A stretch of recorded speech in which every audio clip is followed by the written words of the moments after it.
The Perfect Retaliation. Opening script. In the glittering high-stakes world of Chicago finance, control is the only currency. For hedge fund manager Ethan Miller, his life was a fortress built on absolute precision and cold, hard numbers. But every fortress has a weakness. His was a marriage of convenience, played out 70 stories above the city, cold as the Lake Michigan air. This is not a story about love lost. This is a story about a debt being paid. When the betrayal was revealed, Ethan didn't break. He simply redesigned the battlefield, turning an act of passion into a ruthless, step-by-step transaction. This is the blueprint for vengeance. This is the calculated, meticulous fall of two couples. This is the perfect retaliation. Part 1. A crack in the penthouse. The marriage between Sarah and me played out in a penthouse overlooking Lake Michigan, where the cold of the Chicago winter seemed to have seeped into our very relationship. I am Ethan Miller, 34, a hedge fund manager in the Loop. My life revolves around numbers, billion-dollar trades, and absolute control. Sarah Jenkins, my wife, 35, is the director of a leading art gallery, living by emotions and superficial beauty. 7 years, not long, but enough time for two strangers to share a roof. Our problem was an old cliché scenario, yet potent enough to cause damage: children. I wanted to wait. I wanted to first solidify my financial empire. She, on the other hand, craved a complete family, like a masterpiece that needed finishing. Everything came to a head on a cold October evening. After a brief argument, I retreated into my analytical tone, while she deployed the terrifying tactic of silence.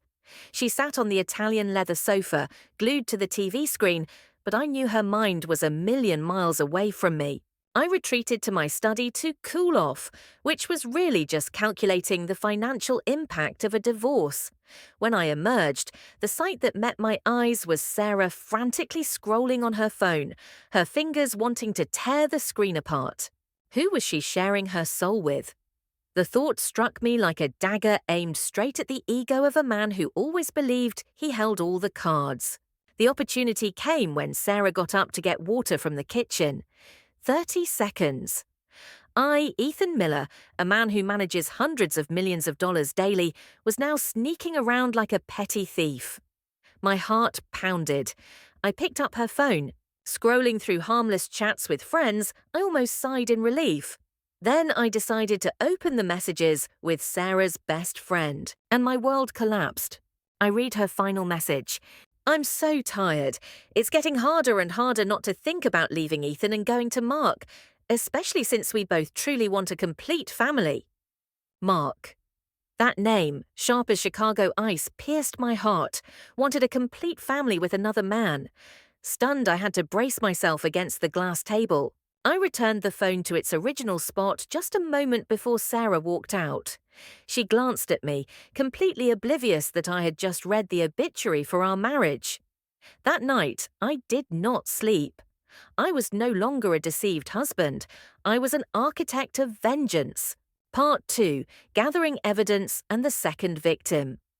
With the detailed investigative skills of a financial analyst, I began to dig.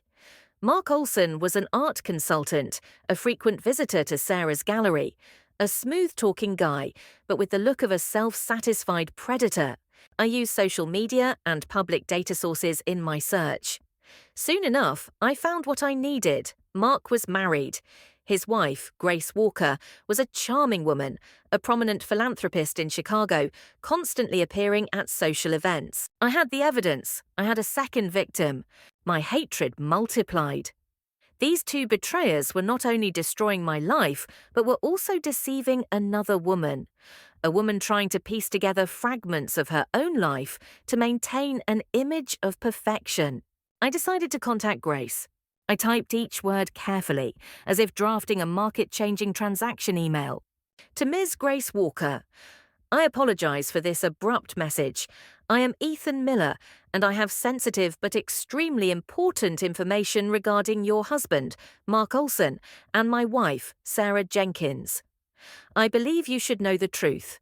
Please reply if you wish to reclaim control of your life. I waited 2 long days. Every phone ping made me jump.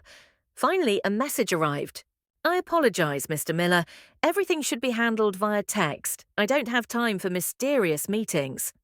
Cold, professional, perfect. I took a deep breath and sent my arsenal. Your husband, Mark, and my wife, Sarah, have been having an affair for over a year. Here is the proof. I attached screenshots of flirtatious messages, private photos they had sent each other, and vows of building a home together. An hour passed. I could almost hear the sound of another life shattering on the other end. Finally, the answer came, short and brutal. Thank you for your honesty, that is all. I was surprised. That is all, I texted back, asking if she was okay. I'm tired, Mr. Miller. This is the 3rd time. This time, he hid it too well. If it weren't for you, how much longer would I have lived in this lie? Regardless, I have an idea. How about we meet? Let's give them a taste of their own medicine. I had to read the message again. A taste of their own medicine. What did she mean? No, it couldn't be. But then I understood. I understood exactly what Grace Walker was proposing. An eye for an eye revenge pact. The old Ethan Miller would have dismissed it as madness. But that man had died the night I read those messages. Now there was only emptiness, resentment, and a desire for a twisted form of justice. I replied, when and where? Part 3. The illegal transaction. We met at Grace's luxurious apartment on the west side of Chicago. We didn't need many words. The room was filled with wedding photos and family pictures, a pretense that both of us were all too familiar with. Grace, eyes sunken, voice cold as steel. You know Mark well. You're a trader. You understand the core principle. You have to balance the books. Ethan, looking straight at her. So you're proposing a risk swap, a swap contract? Grace, no, I propose balance. They took our respect. They treated us like fools. It's time to reclaim control in the only way they will understand. We slept together.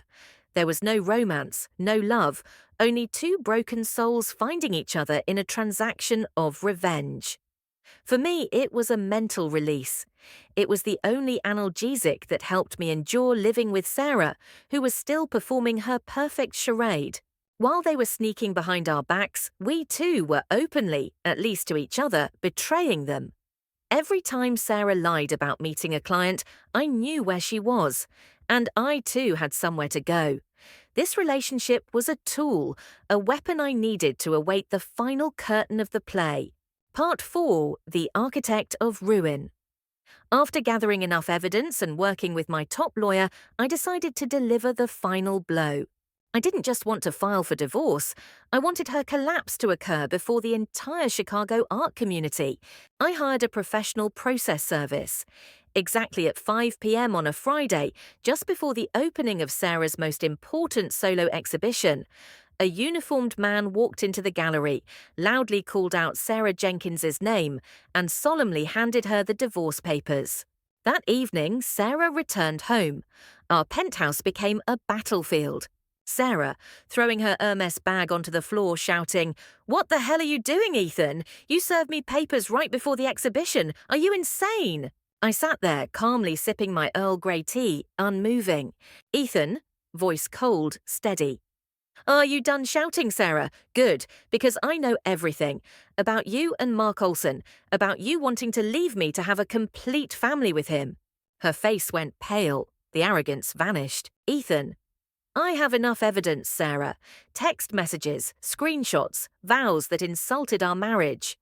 I'm a fund manager. You know I never do anything halfway. What do you think will happen if I take all of this to court? Not just me, but your clients and your board of directors will know." She completely collapsed. She lunged to grab my iPad, but I had backed up everything.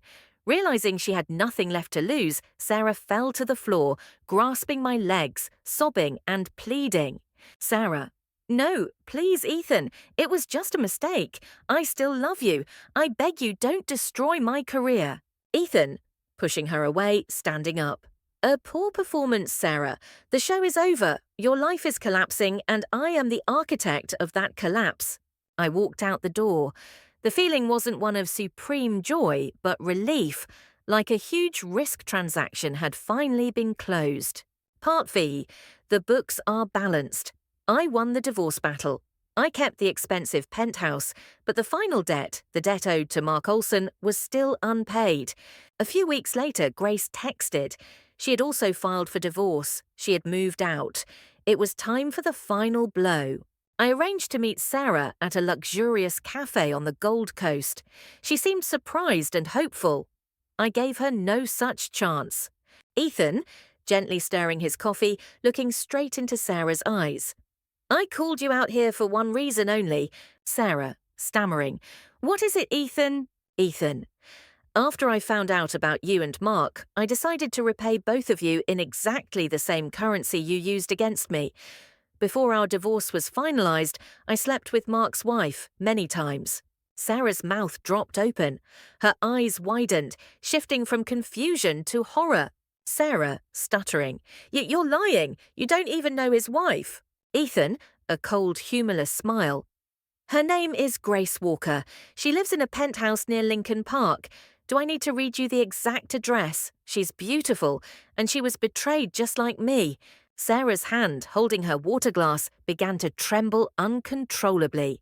She wanted to scream, to curse, but couldn't. She knew she had no right. I had used her own weapon against her. I stood up, left money for the drinks on the table and walked away, leaving Sarah alone with the bitter truth.